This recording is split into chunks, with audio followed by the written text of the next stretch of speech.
We have more for your ears only. I'm Catherine Herzog. I'm David Alpin with this quote from the news. Neither side will receive everything it wants. That was the filing to a federal judge for a settlement of at least $7.8 billion negotiated by lawyers for BP and 100,000 victims of the big Gulf oil spill 2 days before its second anniversary and on the eve of Earth Day 2012. Other court claims and penalty proceedings are still pending. Republicans in both houses of Congress, meanwhile, introduced bills to protect both foreign and domestic oil companies from any liability for deadly accidents in the future. Now this. It's not from official. Sarah Ganem wins for Sandusky County.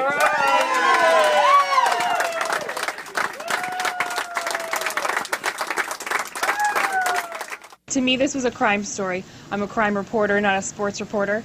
And this was a crime story that unfortunately we write often. But we did not see it unfolding with the, I think, reverberations that we did. And that's mostly because we were really focused on the story and not necessarily what it would mean. The explosive Penn State child sex abuse scandal involving former assistant football coach Jerry Sandusky was back in the news last week when reporter Sarah Ganem and members of the Harrisburg Patriot News won a Pulitzer Prize for breaking the story that a grand jury was investigating Sandusky, and later that prosecutors were filing child sexual abuse charges against him. Those scoops were followed by stories about the alleged victims and how the matter was handled by Penn State administrators and officials with the Second Mile, a charity for youngsters founded by Sandusky. The scandal led to the departure of legendary head football coach Joe Paterno, who died of lung cancer not long after, and criminal charges against two school administrators. Last week, too, there were reports of Penn State paying millions in cash and benefits to the Paterno family, and of university officials asking for a delay in pretrial filings on their involvement in the scandal. For more on the case and its larger implications for your ears only, we're joined by former Pittsburgh Post-Gazette investigative reporter Bill Moushey, now a professor in the School of Communication at Point Park University in Pittsburgh, and co-author of the new book Game Over, Jerry Sandusky, Penn State, and the Culture of Silence from William Morrow. Welcome to our program. Thanks for having me. You've said writing this book was one of the most difficult challenges you've ever taken on, in part, of course, because of the subject matter. Describe the greatest obstacles in trying to get sources and facts for the story. Well, the people in what is known as Happy Valley State College, PA, where Penn State's located, were not real happy to have the media badgering them as they looked upon it. So we had a lot of doors shut in our faces, phones hung up. People didn't respond to letters, but ultimately we found over 100 people that we interviewed for this book. What do you see as the book's most important finding about the case? Well, like Sarah Ganem said, is that they just stayed right with the story and not what it means. What we did was connect the dots from 2 points of view. One, the point of view of how this criminal matter unfolded, but more importantly, the issue of why and how this could go on for almost 12 years with repeated knowledge from various people in the Penn State administration. And it seemed like no one stood up to stop it until the matter got investigated from a high school 40 miles away from State College. You've also highlighted how a book by Sandusky himself played a key role in the investigations, although one might have thought it would play that much earlier. Jerry Sandusky's book is called Touched, and it provided the impetus for the investigation to move forward eventually, and it came because of this guy, Joe Leiter, a Pennsylvania State Trooper. Well, explain that. Mr. Leiter, he's now retired.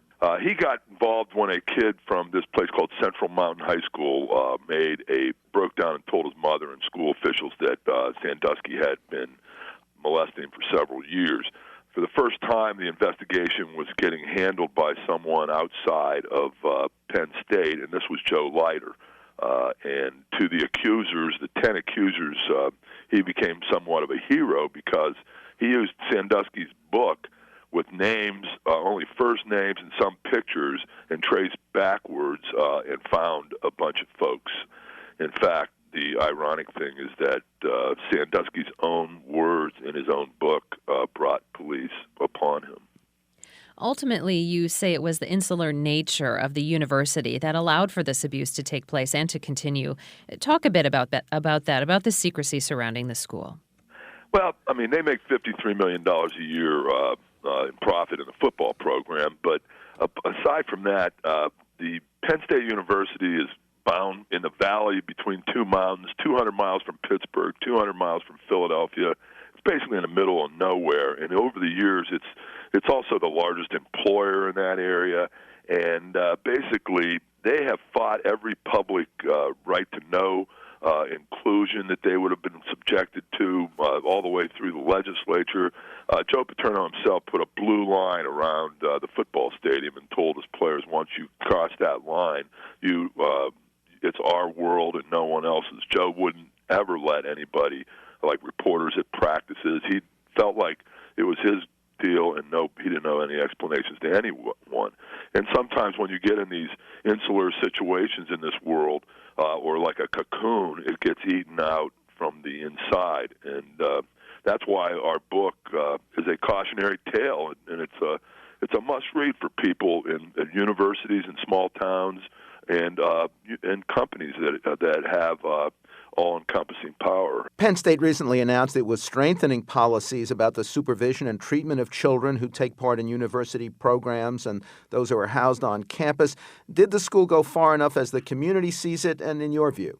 You can't change overnight. The new administration has hired the former FBI Director Louis Freeh to take a very close look at their entire regulatory process and also how they do things. And they're doing things from, like, there were 3 janitors who said they saw Sandusky with a child in a shower late at night when the team was out of town.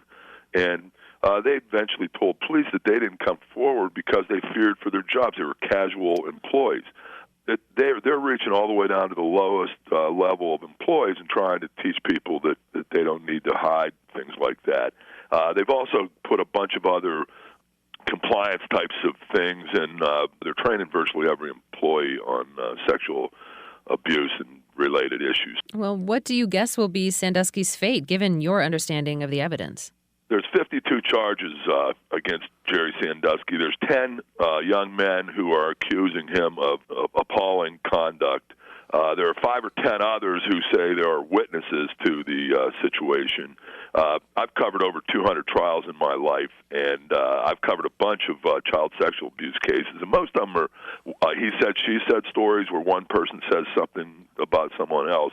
But this is an overwhelming amount of evidence, and even Sandusky's own lawyer, before a gag order was issued, said that it's akin to climbing Mount Everest. So, in my view, they might discredit some of the kids. They're going to try to discredit all of them since they don't have specific time and dates in some of the instances. But I would be surprised if something did not stick in light of the evidence that we've seen. Former Pittsburgh Post-Gazette investigative reporter Bill Moushey is now a professor in the School of Communication at Point Park University in Pittsburgh and co-author of the new book, Game Over, Jerry Sandusky, Penn State, and the Culture of Silence from William Morrow. Quote from the news, "What if the body was moved?" That was Manhattan handyman Othniel Miller under renewed questioning about the disappearance of 6-year-old Eitan Pates that made national headlines in 1979 and put new focus on missing children. His remarks apparently led teams of police and FBI agents last week to dig up his former basement workshop for remains. Next, celebrating a famous songwriter's 100th birthday on our 30th. For your ears only.